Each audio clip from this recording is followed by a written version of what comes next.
Subscribe करंतु एबे हम चैनल को आउ प्रेस करंतु बेल आइकन को जहा द्वारा लेटेस्ट वीडियो रो नोटिफिकेशन आपण माननकु सर्वप्रथमे मिली जिवो। नमस्कार बंधुगण आपण माननकु हम यूट्यूब चैनल को स्वागत। बंधुगण आज आम जानिबा 3-4 तारिखर दिनटी आपणकर किपरि साब्यस्त हेबो, ए 2 दिन को आपण किपरि प्लानिंग करिवे, ता सहित जदि कहिबा केमिति रहिबो आपणक पई ए दिन, केउ सब जिनिस रे आपणको फायदा हेबो, केउ सबु जिनिस रे आपणको सावधान रहिबाकु पड़िबो, आपणकर लव लाइफ किपरि रहिबो, क्यारियर किपरि रहिबो, बिजनेस आउ व्यापार किपरि रहिबो, ता सहित स्वास्थ्यर महत्वपूर्ण इनफॉरमेशन मध्ये आमे आपण माननकु देबु। आउ ए वीडियो शेष रे आमे आपण माननकु किछि उपाय विषय कहबु, जहा द्वारा आपण ए दिन को आहुरी अधिक शुभ और मंगलदायक साब्यस्त करि परिबे। तेणु आगो को वीडियो आरंभ करबा पूर्व आमर आपणको रिक्वेस्ट कि जदि आपण आमर ए चैनल नुआ आछंती तो चैनल को सब्सक्राइब करंतु, सांगरे नोटिफिकेशन बेल को मध्य ऑन करंतु, जहा द्वारा समय समय सो नुआ नुआ वीडियो रो नोटिफिकेशन आपणको मिली जिवो। आसंतु जानिबा किपरि रहबो आपणको पई 3 आउ 4 तारिखर ए 2 दिनर स्थिति। जदि सबुठारु प्रथमे आमे आपण मानकु कहबु कि ए 2 दिन रे कोन आपणको पई विशेष भाबरे पॉजिटिव रहिबा पई जाउछि। जदि आमे आपण मानकु कहबु फ्रेंड्स ए 2 दिन रे आपण कोनोसी काम को नै कि भलो सफलता प्राप्तिर स्थिति बनु अछि। जदि आपण कौनसी भी प्रकारर कार्य योजना को विस्तार करबा पई चेष्टा करूथुले, किंबा कौनसी नुआ कार्यर आरंभ करबा पई चाहुथुले, तो विशेष भाबरे सेथिरे आपणको बहुत ही भलो सफलता प्राप्त हेबार जोग बनुछि। एहा सहित जदि कहिबा भूमि भवन वाहन आदि किणा किणीर मध्य बहुत ही भलो जोग आपणको पई बनुछि। वैज्ञानिक दृष्टिकोण आउ उन्नत भावना आपणको आगको बढ़ेबारे सहायता प्रदान करिवो। बड़ वृद्धंकर फैसला आउ आशीर्वाद आपणको उपरे बनिकी रहिबो। ता सहित जो समाचार को प्राप्त करिबा पई आपण काफी टाइम रो प्रयास करि आसुथुले, तो से सबुरे आपणको विशेष भाबरे सफलता मिलिबो। बास निजर कार्य को योजनाबद्ध रूप रे करिबार आपणको आवश्यकता रहिछि। चाकरी पई करा जाइथिबा प्रतियोगी परीक्षार परिणाम आसीबो, आपणको सपक्षरे मध्ये आसीबो। आपण आपणकर लक्ष्य प्रति पूर्ण रूप रे एकाग्र चित्त रहिबे, आउ सफलता मध्ये आपणको अवश्य ही प्राप्ति हेबो। ज्ञानबोधक पुस्तक को पढ़िबारे आपण आपणको टाइम को स्पेंड करिवे। ता सहित कोनोसी आध्यात्मिक आउ प्रतिष्ठित व्यक्तिंकर आपणको आशीर्वाद मिलिबो, आपणको मार्गदर्शन मध्ये बनि जिवो। ता सहित राजनीतिक गतिविधि रे दूरता बनेकी रखंतु। एथिरे समय व्यर्थ हेबा परिवर्ते आउ किछि आपणको प्राप्त हेबो नाही। दिल अपेक्षा आपण दिमाग रू निर्णय नेबा पई चेष्टा करंतु। एहा सहित आपणकर स्वाभिमान कौनसी भी परिस्थिति रे हिम्मत रो साथ छाड़िबो नाही। एहा आपणकर सबुठारु बड़ संपत्ति रहिबो। संतानकर शिक्षा संबंधित कौनसी महत्वपूर्ण कार्य मध्य हेबो। कौनसी शिक्षा संस्थान रे आपण जाई मध्य पारंती, तथा दायित्ववान लोकंकर मार्गदर्शन आपणको पूर्ण अधिक मजबूतता प्रदान करिवो, जेउथि पई आपणको उचित परिणाम मध्य हासिलेबो। आउ आपणको मन बहुत ही प्रसन्न रहिबो। आसंतु जानिबा ए दिन रे आपणको पई कोन नेगेटिव रहिबो।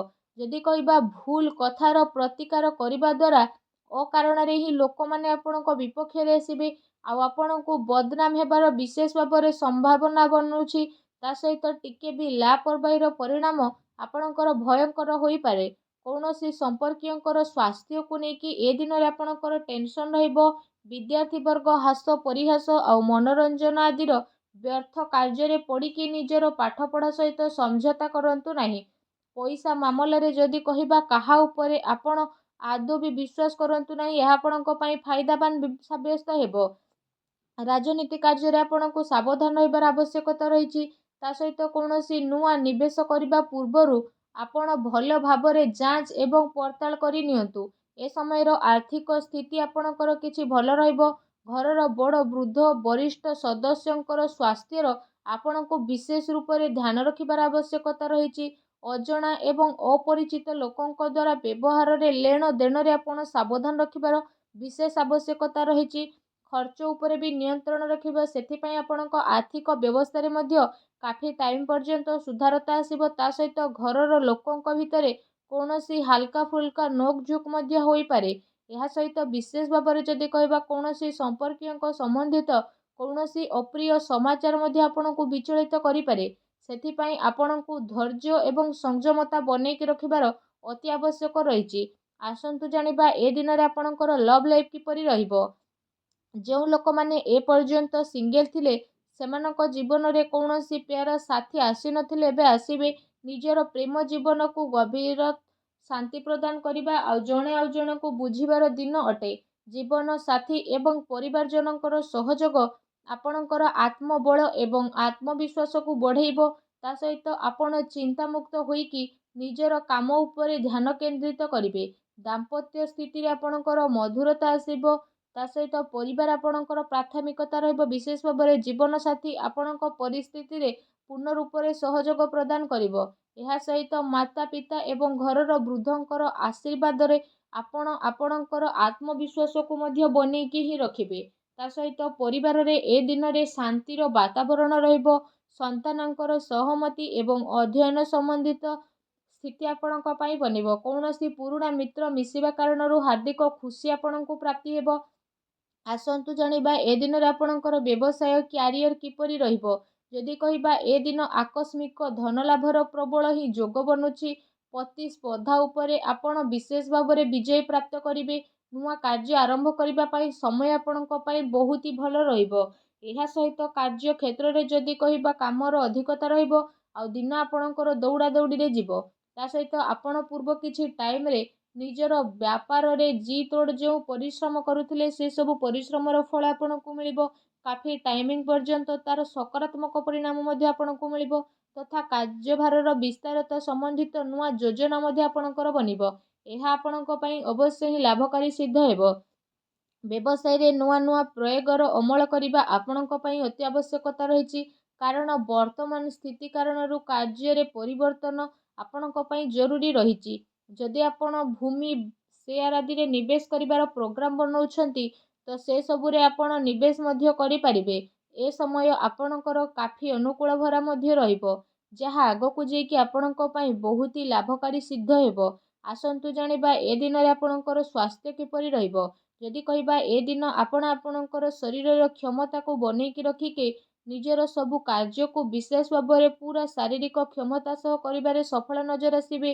ତା ସହିତ ଏ ଦିନରେ ଆପଣଙ୍କ ସ୍ୱାସ୍ଥ୍ୟ ବହୁତ ହି ଭଲ ରହିବ। ଏ ଦିନରେ ଆପଣ ନିଜକୁ ଚିନ୍ତାମୁକ୍ତ ଓ କାଫି ଊର୍ଜାବାନ ମଧ୍ୟ ଅନୁଭବ କରିବେ। ତା ସହିତ ନିଜ ସ୍ୱାସ୍ଥ୍ୟକୁ ଆହୁରି ଅଧିକ ଭଲ ରଖିବା ପାଇଁ ଆପଣ ପ୍ରତ୍ୟେକ ଦିନ ଯୋଗ କରନ୍ତୁ, ବ୍ୟାୟାମ କରନ୍ତୁ ଏବଂ ସୁସ୍ଥ ରୁହନ୍ତୁ।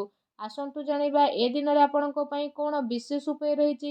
ଏ ଦିନରେ ଆପଣ ସ୍ନାନ ଆଦି ବିଶେଷ ଭାବରେ କରିସାରିବା ପରେ ଲାଲି ରଙ୍ଗର ଚନ୍ଦନ, ଲାଲ ଗୋଲାପର ଫୁଲ ତଥା ଏସବୁକୁ ଆପଣ ଲାଲ କପଡ଼ାରେ ବାନ୍ଧିକି ଭଗବାନ ବଜରଙ୍ଗବାଲୀଙ୍କ ମନ୍ଦିରକୁ ଯାଇକି ଭଗବାନ ବଜରଙ୍ଗବାଲୀଙ୍କ ଚରଣରେ ରଖିକି ଆସନ୍ତୁ ଓ ନିଜର ମନୋକାମନା ମାଗନ୍ତୁ। ଏପରି କରିବା ମାତ୍ରେ ହିଁ ଭଗବାନ ବଜରଙ୍ଗବାଲୀ ବହୁତ ଜଲ୍ଦି ପ୍ରସନ୍ନ ହେବେ ଏବଂ ଆପଣଙ୍କର ସମସ୍ତ କଷ୍ଟକୁ ଦୂର କରିବେ। ଯାହା ବି ଆପଣଙ୍କ ଜୀବନରେ ପ୍ରୋବ୍ଲେମ ଚାଲୁଥିଲା ସବୁ ପ୍ରୋବ୍ଲେମର ଅନ୍ତ ହେବ ଏବଂ ଆପଣଙ୍କ ଜୀବନରେ ଖୁସିର ଆଗମନ ହେବ। ଆଶା କରୁଛି ଆଜିର ଭିଡ଼ିଓଟି ଆପଣଙ୍କୁ ଭଲ ଲାଗିଥିବ। ଭିଡ଼ିଓଟି ଭଲ ଲାଗିଥିଲେ ଭିଡ଼ିଓଟିକୁ ଲାଇକ୍ କରନ୍ତୁ। ଚ୍ୟାନେଲରେ ନୂଆ ଆସିଥିଲେ ଚ୍ୟାନେଲକୁ ସବସ୍କ୍ରାଇବ୍ କରନ୍ତୁ। ଧନ୍ୟବାଦ।